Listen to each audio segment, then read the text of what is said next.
Sways engage the audience in a more interactive way than PowerPoint and can offer students a more creative and collaborative experience when preparing presentations. Therefore, they're well suited to group presentations to be shared asynchronously with the rest of the class.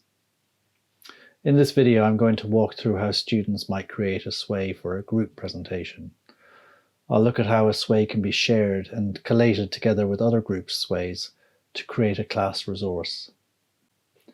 As with all Office 365 tools, you start off by logging into Office 365 on a web browser and going to the app launcher in the top left-hand corner of your Office 365 window.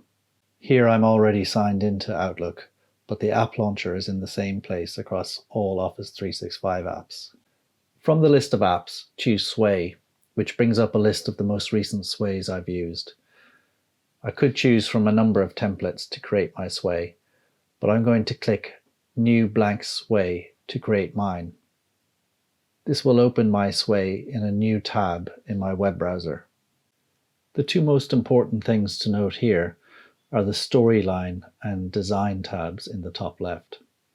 Microsoft markets Sway as a digital storytelling tool, which is probably why they use the term Storyline. This is where you add content and structure the presentation.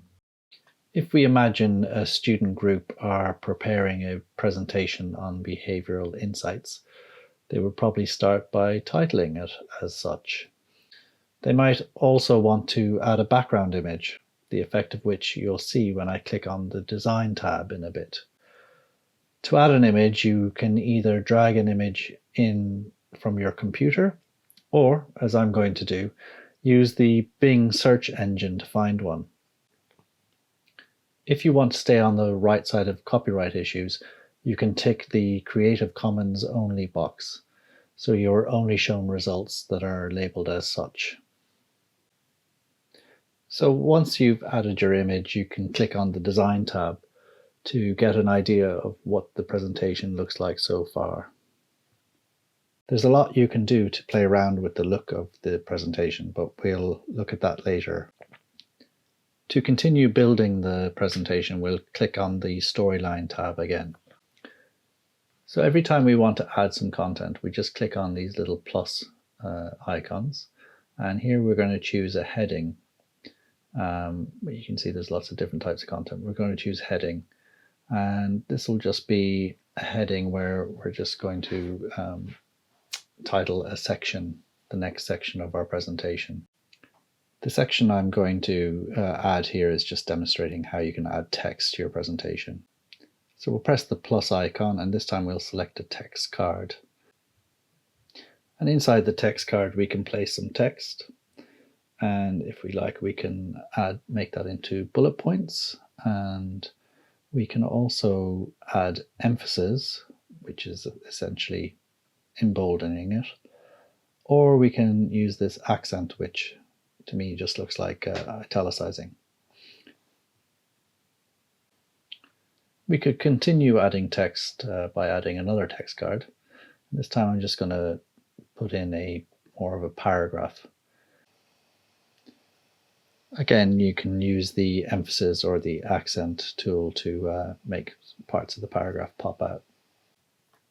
So I'm going to move on to my next section now. So I'm adding in another heading, and this section is going to be about how to just add an image. So I'm just repeating the process of getting an image to go behind my section heading here.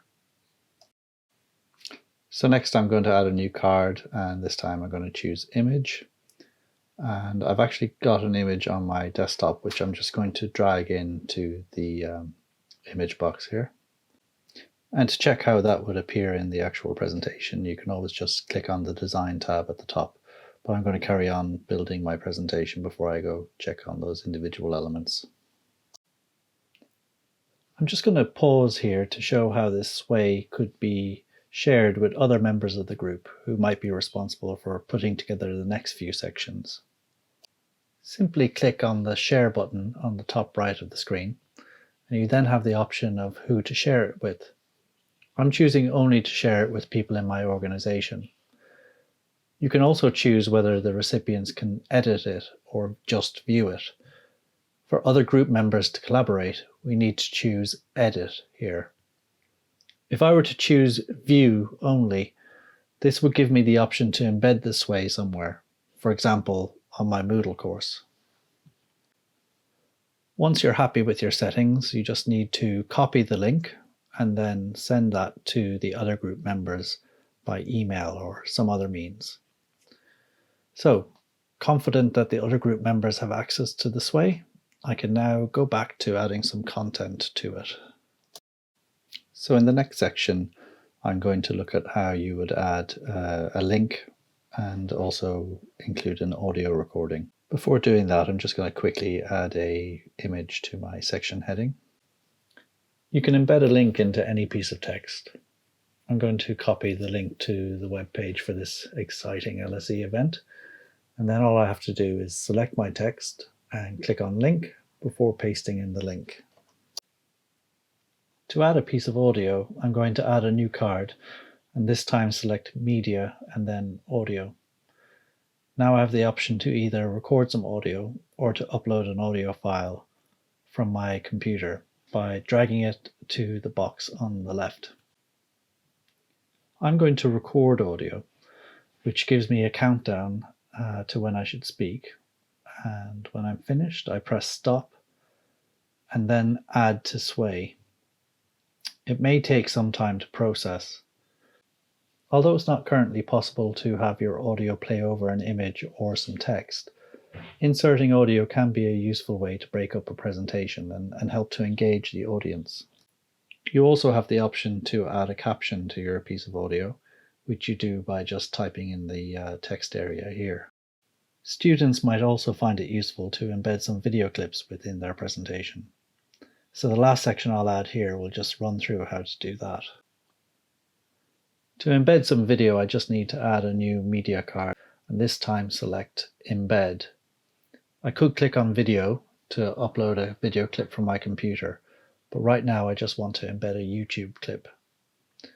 When you click on Embed, you see this prompt to paste your code here. To get your code, you go to the clip on YouTube and click on Share, choose Embed, and then copy the code provided by YouTube. Going back to the sway, you just paste that code into your card. And once you click somewhere outside the text area, a little thumbnail of the video will appear in the box on the left. At this point, you can also add a little caption to accompany the video by typing in the text area next to the video. Now that we've structured the presentation and added some content, we can turn our attention to how it looks. To do this, we'll click on the Design tab in the top left. We can see the sway is displaying our content in a vertical scroll, and the images don't all appear as we may wish. We can change all of this by clicking on the Styles button in the top right. This gives us the option to choose a different style for our sway, with varying color and typography combinations available.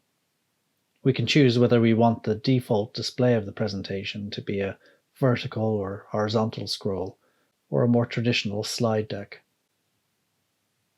Whichever we choose is what the audience will see when they first open the sway, but they are able to choose to play back the sway in any of these three ways themselves. If images aren't displaying as you would like, you can go back to the storyline, click on the relevant card, and then on the Focus Point button. This allows you to choose the area of the image you would like to display. Or you can tick the box to indicate that the entire image needs to be displayed. If you have a number of groups presenting on different related topics, you may wish to gather all of their sways into one class sway, which can be easily referenced. To do this, you just need to ensure that each of the groups have shared their sways with you, giving you editing rights. You can then create a sway of your own into which you embed their sways. You do this by opening each of the group sways in turn and clicking on Share again, and click on the View option and then get the embed code and copy that embed code before pasting it into your embed area on your own sway. And once you've embedded each group sway, you can click on Design to see that you've created a nice class resource that you can share with your students by email, or perhaps even embedding it on your Moodle course.